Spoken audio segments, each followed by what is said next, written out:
10ஆம் வகுப்பு பொதுத் தேர்வு முடிவுகள். இதில் வெற்றி பெற்றிருக்கக்கூடிய மாணாக்கர்களுக்கும் ஆசிரியர் பெருமக்களுக்கும் பெற்றோர்களுக்கும் நெஞ்சம் நிறைந்த வாழ்த்துக்களையும் அன்பையும் நாங்கள் பரிமாறிக்கொள்கிறோம். அதே போல எதிர்பார்த்த மதிப்பெண் கிடைக்கவில்லை என்று சோர்ந்து போகாமல் தன்னம்பிக்கையோடு விடாமுயற்சியோடு மீண்டும் இதில் மாபெரும் வெற்றி அடைய போகிற அந்த மாணாக்கர்களுக்கும் என்னுடைய சிறப்பு வாழ்த்தையும் என்னுடைய அன்பையும் இந்த நேரத்தில் சொல்லிக் கொள்கிறேன்.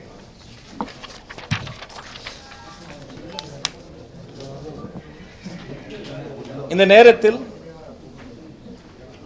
தேர்வு எழுதிய மாணவர்கள், தேர்வு எழுதிய மொத்த மாணாக்கர்கள் 8,70,643 மாணவர்கள் தேர்வு எழுதியிருக்கிறாங்க. இதில் மாணவியர்களின் எண்ணிக்கை 4,35,247 பேர். மாணவர்களின் எண்ணிக்கை 4,35,396 மாணவியர்கள் எழுதியிருக்கிறாங்க. சரி, இப்போ தேர்ச்சி விவரங்களை பார்ப்போம். மொத்தம் தேர்ச்சி பெற்ற மாணாக்கர்களினுடைய எண்ணிக்கை 8,21,105 மாணாக்கர்கள் தேர்ச்சி பெற்றிருக்கிறாங்க. The total number of passed candidates உடைய பர்சன்டேஜ் பார்க்கிற பொழுது 94.31%, 94.31% மாணவர்கள் தேர்ச்சி பெற்றிருக்கிறாங்க.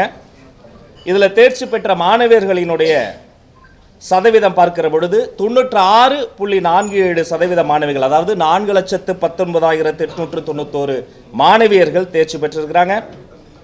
மாணவர்களை பார்க்கிற பொழுது 92.15% மாணவர்கள், அதாவது 4,01,214 மாணவர்கள் தேர்ச்சி பெற்றிருக்கிறாங்க.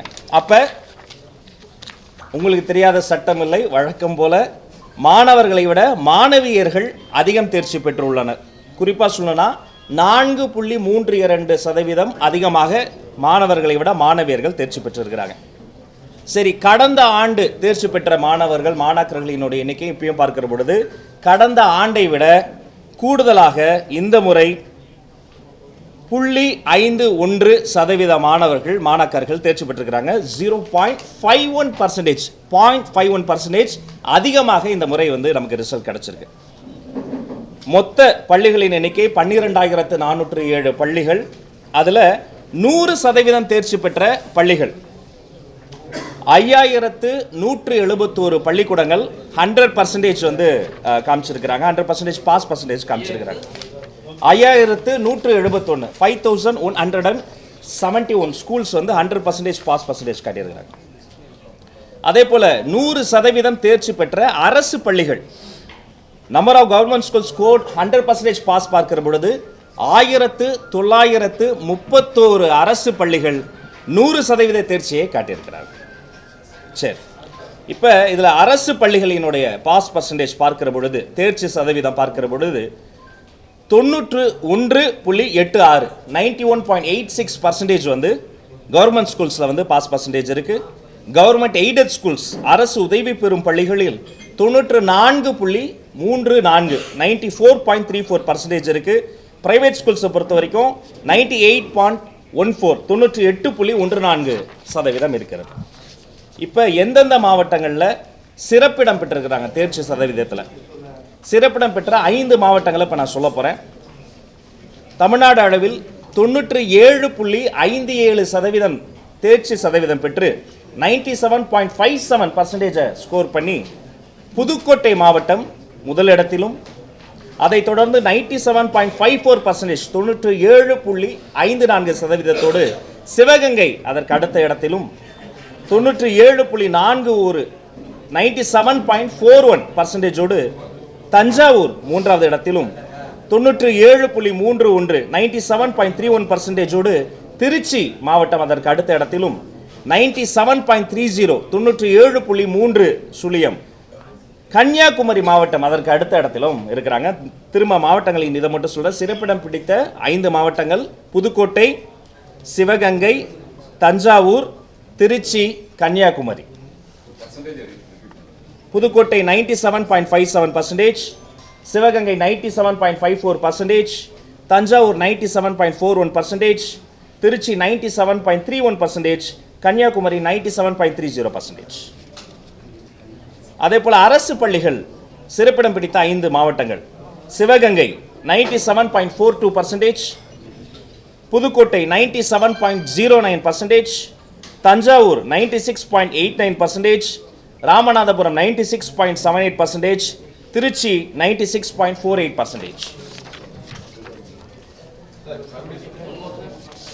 அரசு பள்ளிகள் சிறப்பிடம் பிடித்த 5 மாவட்டங்கள். அரசு பள்ளிகளில் சிவகங்கை மாவட்டம் 97.42% முதலிடத்திலும், புதுக்கோட்டை 97.09% அடுத்த இடத்திலும், தஞ்சாவூர் 96.89% அதற்கு அடுத்த இடத்திலும், ராமநாதபுரம் 96.78% அதற்கு அடுத்த இடத்திலும், திருச்சி 96.48% அதற்கு அடுத்த இடத்திலும் தேர்ச்சி பெற்றிருக்கிறார்கள்.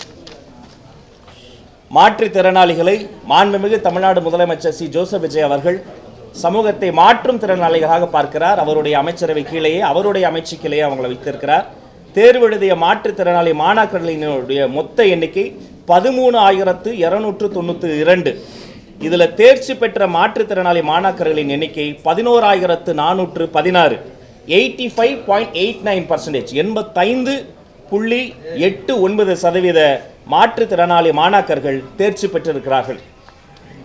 தேர்வு எழுதிய சிறைவாசிகள் மொத்த எண்ணிக்கை 370. அதில் தேர்ச்சி பெற்றோர் எண்ணிக்கை 354. 95.68%, 95.68% சிறைவாசி மாணவர்கள் தேர்ச்சி பெற்றிருக்கிறார்கள்.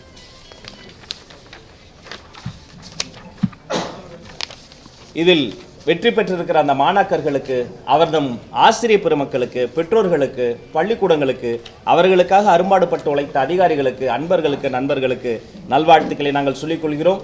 இந்த நேரத்தில் கல்வி என்பது தமிழ்நாட்டினுடைய மிக முக்கியமான ஒரு பாதையாக இருக்கிறது. இதில் அடியெடுத்து வைக்கிற, அடுத்த நிலைக்கு செல்ல இருக்கிற அனைத்து நல் உள்ளங்களுக்கும் எங்களுடைய வாழ்த்துக்களையும் வணக்கங்களையும் தெரிவித்துக் கொள்கிறோம். நன்றி.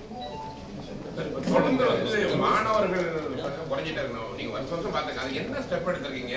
ஏன் கொண்டு வர முடியாது? ஏன்னா ஒவ்வொரு முறையும் நம்ம பெருமையாக சொல்றோம், அவங்களும் மாணவர்கள் தான், மாணவிகளும் கூட. ஆனாலும் இருந்தாலும் கூட மாணவர்களுக்கு அவங்களுக்கு ஒரு தன்னம்பிக்கை குறையமா இருக்கும்ல, அதுக்கு என்ன பண்ண போறீங்க? மாணவர்களும் மாணவிகளும் 2 பேருமே எங்களுடைய 2 கண்கள். நாங்கள் 2 பேரையும் தனித்தனியாக பார்க்கல. ஒரு கண்ணை மூடி இன்னொரு கண்ணை பார்க்க முடியாது. அதனால் மாணவிகள் நிறைய மார்க் வாங்குறதும் மாணவர்கள் கம்மியாக வாங்குறதும் அவர்களுக்குள்ளார நம்ம போட்டியாக பார்க்கக்கூடாது. 2 பேருமே நம்ம குழந்தைகள் தானே. அதனால் நிச்சயமாக எதிர்வரும் ஆண்டுகளில் அதுவுமே மாறும் என்பதை நம்ம எதிர்பார்க்கிறோம். இடைநிற்றல் இல்லாத கல்வியை உறுதிப்படுத்துவதற்காக பல்வேறு திட்டங்களை நம்ம ஏற்படுத்தியிருக்கிறோம். ஒரு மாணவர் பொருளாதார, சமூக, தனிநபர் காரணங்களுக்காக அவர் பள்ளிக்கூடம் வரலன்னா உடனடியாக அவர் வீட்டிற்கே சென்று ஏன் வரவில்லை என்பதை ஆராய்ந்து உடனடியாக அவருக்கு மறுபடியும் கொண்டு வருவதற்கான திட்டங்களை செய்திருக்கும். அது மட்டும் இல்லை, கொடிய கொரோனா காலகட்டத்திற்கு பிறகு பல்வேறு சிறப்பு திட்டங்கள் மூலமாக இடைநிற்றல் இல்லாத ஒரு கல்வி என்ற நிலையை ஆல்மோஸ்ட் நம்ம எழுதிவிட்டோம்.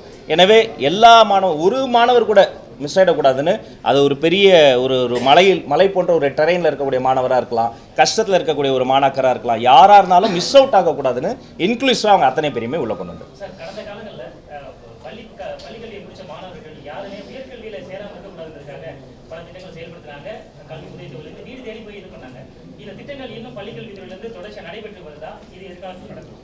எல்லா திட்டங்களும் கட்டாயமாக தொடரும். கல்வியை பொறுத்தவரை அந்த எந்த மாணவரும் மிஸ் அவுட் ஆகிடக்கூடாதுங்கிறதுல நாங்கள் ரொம்ப கண்ணும் கருத்துமாக இருக்கிறோம். இன்னும் சொல்லப்போனால் நேற்றைய ஆய்வுக் கூட்டத்தில் கூட நான் சொல்லிட்டு இருந்தேன், முதல் மதிப்பெண் வாங்குகிற மாணவர் எப்போவுமே பிரைட்டாக வெளில தெரிவார். ஆனால் ஒரு ஸ்லோ லேர்னர் இருப்பார், ஒரு ஆவரேஜ் ஸ்டூடெண்ட் இருப்பாங்க. அவங்க தான் நம்மளுடைய ஃபஸ்ட்டு ப்ரையாரிட்டி. அவங்கள இன்னும் கொஞ்சம் அவங்கள என்ஹான்ஸ் பண்ணி அவர்களுக்கு தேவையான சப்போர்ட் சிஸ்டத்தை எக்ஸ்டெண்ட் பண்ணுங்கிறதுல ரொம்ப தெளிவாக இருக்கிறோம். அதனால் எனவே எல்லா திட்டங்களும், கல்வித்துறையில் இருக்கக்கூடிய அனைத்து திட்டங்களும் தொடரும் என்பதையும் இந்த நேரத்தில் ஆட்சியில் மாநில கல்விக் கொள்கையை கொண்டு வந்தாங்க. தமிழ்நாடு அரசுக்குன்னு சிறப்பு பாடத்திட்டம் இந்த மாதிரி விஷயங்களை உருவாக்குனாங்க. அது இன்னும் முழுமையாக செயல்பாட்டுக்கு வரல. நாம் அதை செயல்படுத்துவோமா இல்லை அதை மறு ஆய்வு செய்வோமா? நிச்சயமாக இப்போ SCERT அவர்கள் உருவாக்கி இருக்கக்கூடிய புதிய பாடத்திட்டம் 3ஆம் வகுப்பிற்கான அந்த பாட நூல்கள்லாம் அந்த மாநில கொள்கையின் அடிப்படையாக கொண்டு கருத்தாளர்கள், கல்வியாளர்கள், கல்வித்துறையில் இருக்கக்கூடிய மிக முக்கியமான நிபுணர்கள் மூலமாக உருவாக்கப்பட்டு நேற்றைய தினம் அது அங்கே அதற்கான பயிற்சியும் வழங்கியிருக்கிறோம். அப்போ இங்கே அதில் எந்த ஒரு குழப்பமும் வேண்டாம். நிச்சயமாக கல்வியை பொறுத்தவரை, மாணாக்கர்களினுடைய வாழ்க்கையை பொறுத்தவரை அவர்களுக்கு எது தேவையோ சைல்ட் சென்ட்ரிக்கான அப்ரோச்சை நாங்கள் தொடர்ந்து கடைபிடிப்போம் என்பதை தெரிவித்துக் கொள்வோம். நன்றி.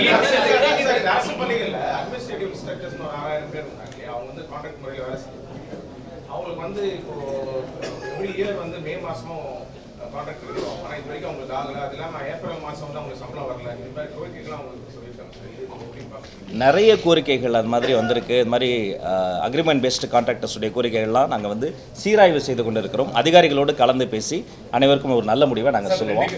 சிஎம் ப்ரீவியஸ் கவர்மெண்ட்ல நிறைய அந்த பாடப்புத்தகங்கள்ல மறைந்த முதல்வர் கருணாநிதி பற்றிய சில பகுதிகள்லாம் இருந்தது. ஸோ ரிவைஸ் பண்ண போகிற அந்த டெக்ஸ்ட் புக்கில் அதெல்லாம் இடம்பெறுமா ஒன்று. ரெண்டாவது, காலங்காலமாக பார்த்தோம்னா இந்த எஜுகேஷன் குவாலிட்டியில் ஒரு ஈக்குவாலிட்டி இல்லாமையே இருக்குது. சவுத்து வந்து கொஞ்சம் மேலே இருக்குது, நார்த்து ஃபுல்லாக வந்து டவுனாக இருக்குது. இதுக்காக பல ஸ்டெப்ஸ் எடுத்தாலும் கூட இன்னும் அந்த ஈக்குவாலிட்டிங்கிறது வரலை. நீங்கள் என்ன பண்ண போகிறீங்க? நம்முடைய அரசாங்கம் என்பது வேற்றுமையை வளர்க்கக்கூடிய ஒரு அரசாங்கம் கிடையாது. வன்மத்தையோ பகைமையோ பாராட்டக்கூடிய ஒரு அரசாங்கம் கிடையாது. வேற்றுமைக்கு பதிலாக ஒற்றுமை. அது அரசியல் ரீதியான ஒற்றுமை மட்டும் கிடையாது. சிலபஸில் கூட பார்த்தீங்கன்னாலும் நீங்கள் சொல்கிறதுபடி ஆண் பெண் வடக்கு தெற்கு அப்படி பிரித்து பார்க்கக்கூடிய ஒரு மனப்பான்மை இல்லை. இன்னும் சொல்லப்போனால் எல்லோரையும் சேர்த்து அரவணைக்கக்கூடிய ஒரு ஒரு அரசாங்கமாக தான் நம்முடைய அரசாங்கம் இருக்கும். எனவே அடுத்தடுத்து என்னென்ன வரப்போகிறது என்பதை அடுத்தடுத்த கூட்டங்களில் பேசுவோம். எங்களுடைய கண்மணிகளுக்கு உங்கள் மூலமாக மீண்டும் என்னுடைய நெஞ்சம் நிறைந்த வாழ்த்துக்களை சொல்லிக் கொள்கிறேன். Thank you sir.